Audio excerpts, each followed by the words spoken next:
Hello everyone, সকলকে Excel in English চ্যানেলে স্বাগত জানিয়ে শুরু করছি আজকের ভিডিও, যেখানে আমরা অফ স্টাডিজ এসএটি থেকে বড় প্রশ্ন উত্তর আলোচনা করব।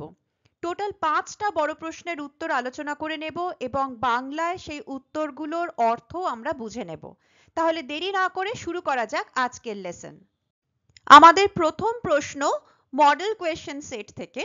Establish Bacon as a Renaissance thinker from your observation of studies. অর্থাৎ অফ স্টাডিজ পড়ে তোমার পর্যবেক্ষণ থেকে বেকনকে একজন রেনেসাঁস চিন্তাবিদ হিসাবে দেখাও বা প্রতিষ্ঠা করো। উত্তরটা হলো, The Renaissance was a time when people focused on learning, human abilities, science and reason. Renaissance ছিল এমন একটা সময় যখন মানুষ বিশেষ মনোযোগ দিয়েছিল জ্ঞান, মানুষের নিজস্ব ক্ষমতা, বিজ্ঞান এবং যুক্তির উপর। Bacon reflects all these ideas in his essay of studies. Beacon তার অফ স্টাডিজ প্রবন্ধটিতে এই সমস্ত ধারণাগুলি প্রতিফলিত করেছেন।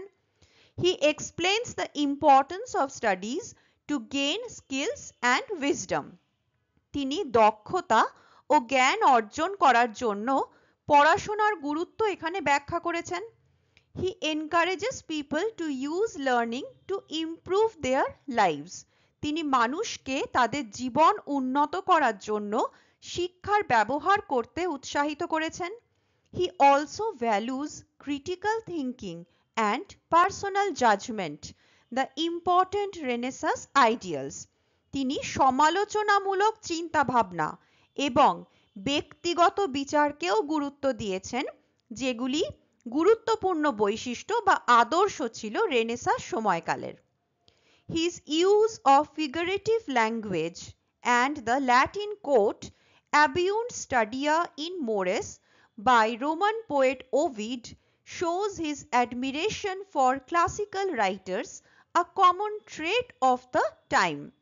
তার আলংকারিক ভাষার ব্যবহার এবং রোমান কবি ওভিডের সেই ল্যাটিন উদ্ধৃতি অ্যাবিউন্ট স্টুডিয়া ইন মোরেস, যেটা ক্লাসিক্যাল রাইটার্স অর্থাৎ গ্রিক এবং রোমান লেখকদের প্রতি তার সম্ভ্রম প্রকাশ করে, এবং সেটাও কিন্তু সেই সময়কার একটা সাধারণ বৈশিষ্ট্য ছিল। ট্রেট মানে ফিচার বা বৈশিষ্ট্য, যে সেই সময় মানুষ আবার নতুন করে এই ক্লাসিক্যাল রাইটার্স গ্রিক এবং রোমান লেখকদের লেখার প্রতি একটা নতুন করে চিন্তাভাবনা, কৌতূহল, শ্রদ্ধা তৈরি হয়েছিল।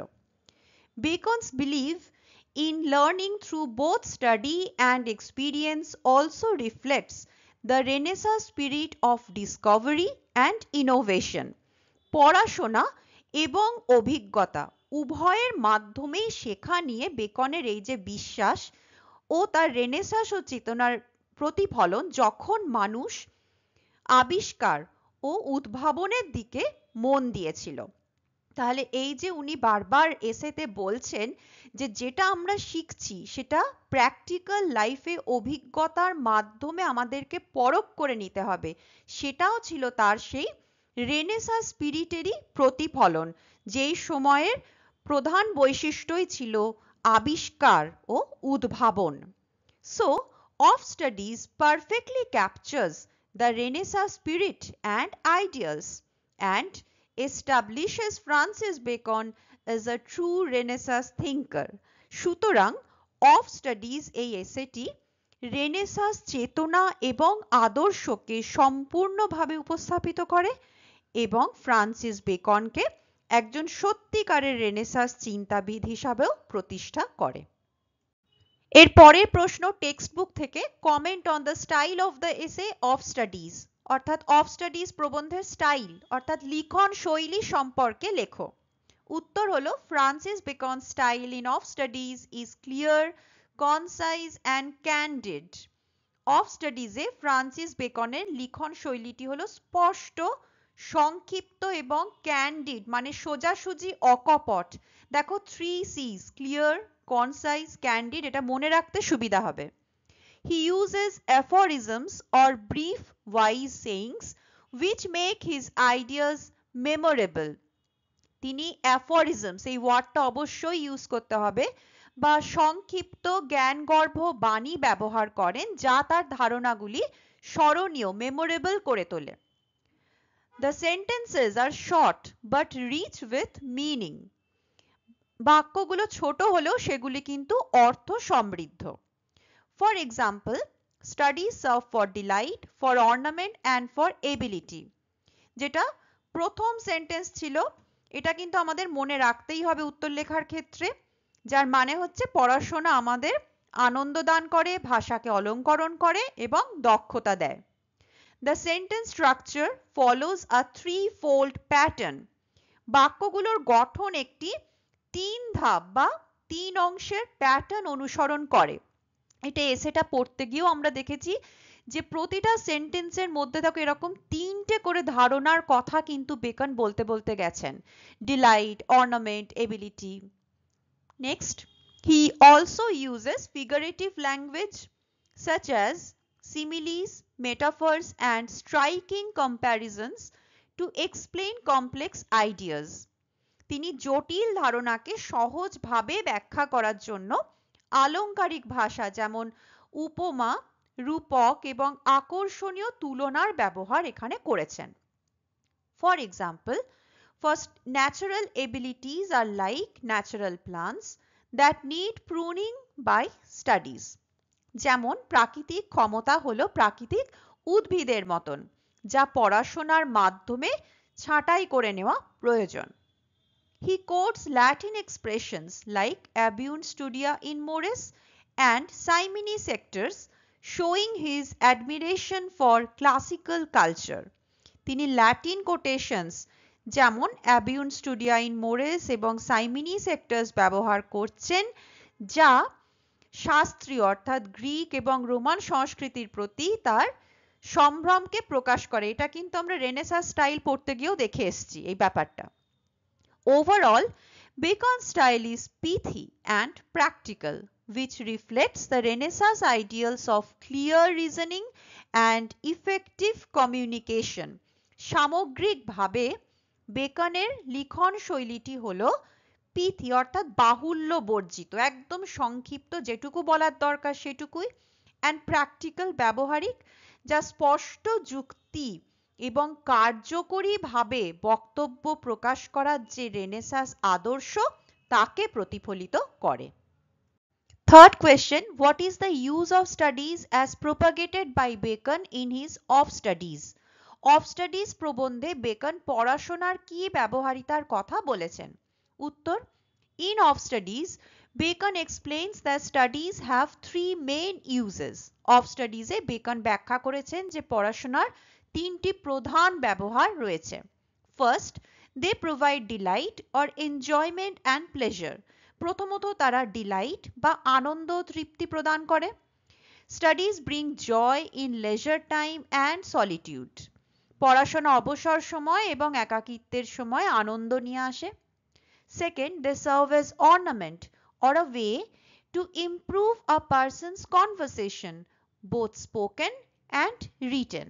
দ্বিতীয়ত, তারা অলংকার বা একজন ব্যক্তির কথোপকথনকে উন্নত করার উপায় হিসাবে কাজ করে, সেটা কথ্য হোক বা লিখিত, উভয় ক্ষেত্রেই। Display of knowledge makes people more impressive. জ্ঞানের প্রদর্শন মানুষকে আরো চিত্তাকর্ষক করে তোলে।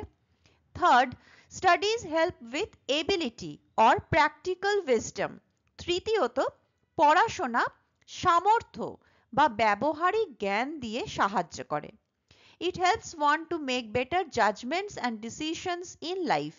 এটি একজনকে জীবনে আরো ভালো বিচার করতে এবং সিদ্ধান্ত নিতে সাহায্য করে। Bacon also explains that study of different types of subjects are useful in different ways. Beacon আরো ব্যাখ্যা করেছেন যে বিভিন্ন ধরনের বিষয়ের পড়াশোনা বিভিন্নভাবে কার্যকর। The study of different subjects can be used to heal different defects of the mind. বিভিন্ন বিষয়ের পড়াশোনার মাধ্যমে মনের বিভিন্ন ত্রুটি সারিয়ে তোলা যায়। He emphasizes that while studies are important, they must be balanced with real life experience. তিনি এটাও জোর দিয়ে বলেছেন যে পড়াশোনা গুরুত্বপূর্ণ হলেও তাকে বাস্তব জীবনের অভিজ্ঞতার সঙ্গে ভারসাম্য রক্ষা করে চলতে হবে।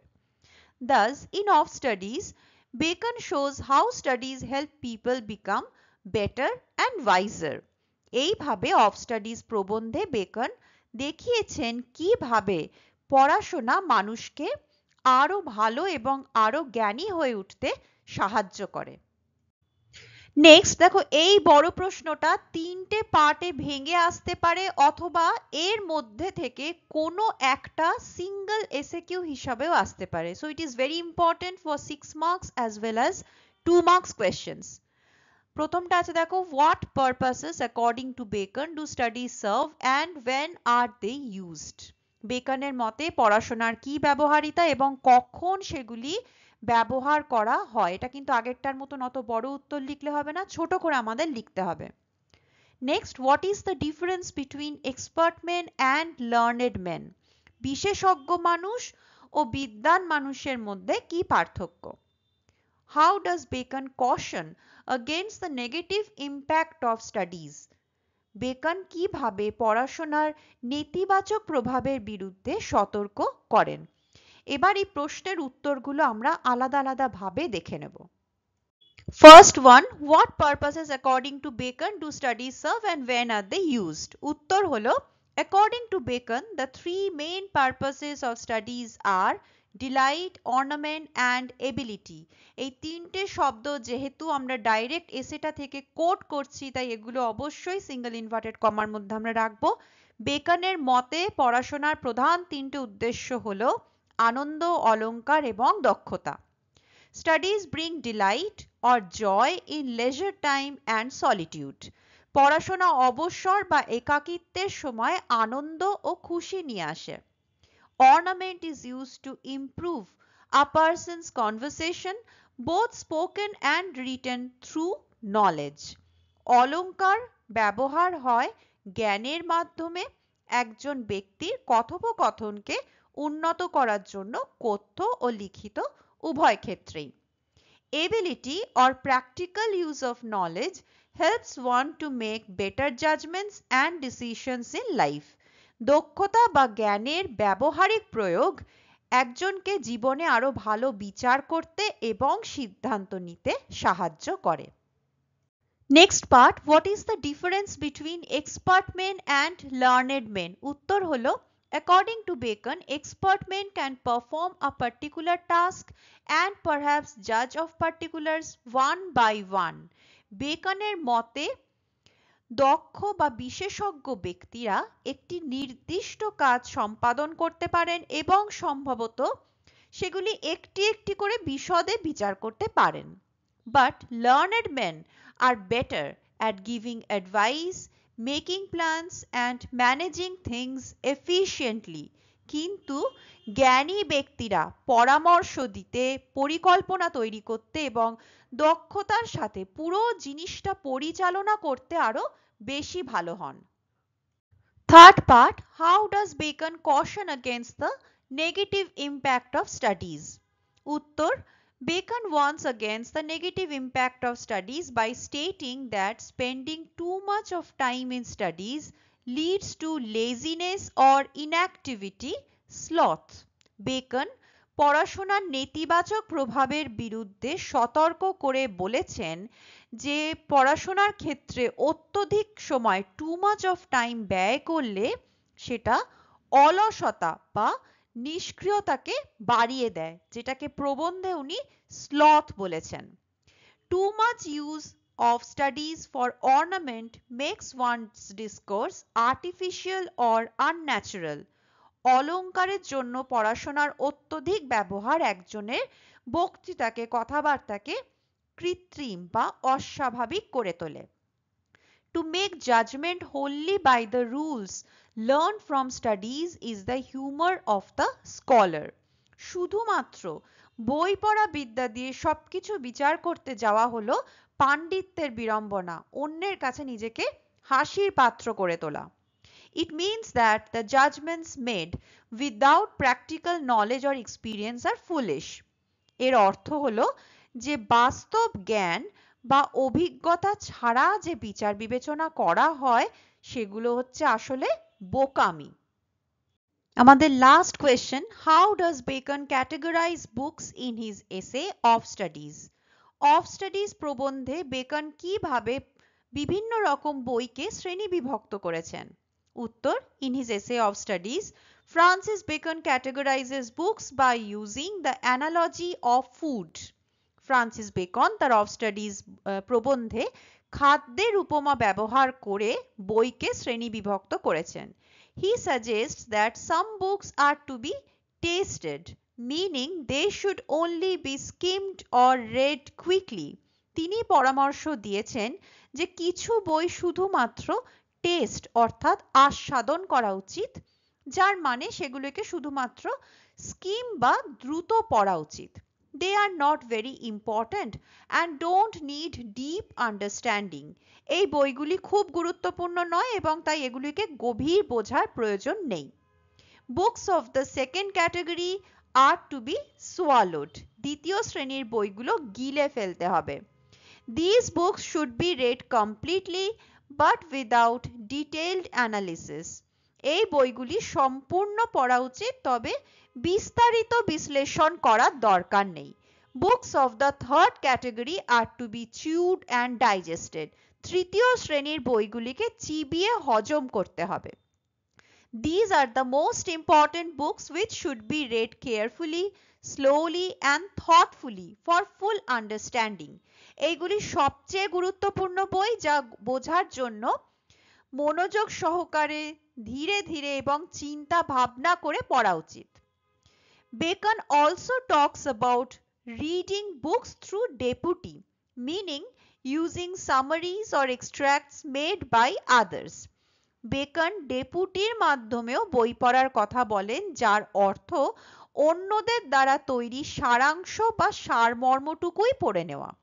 However, he advises this only for less important books because shortened versions lose their depth and meaning of the original.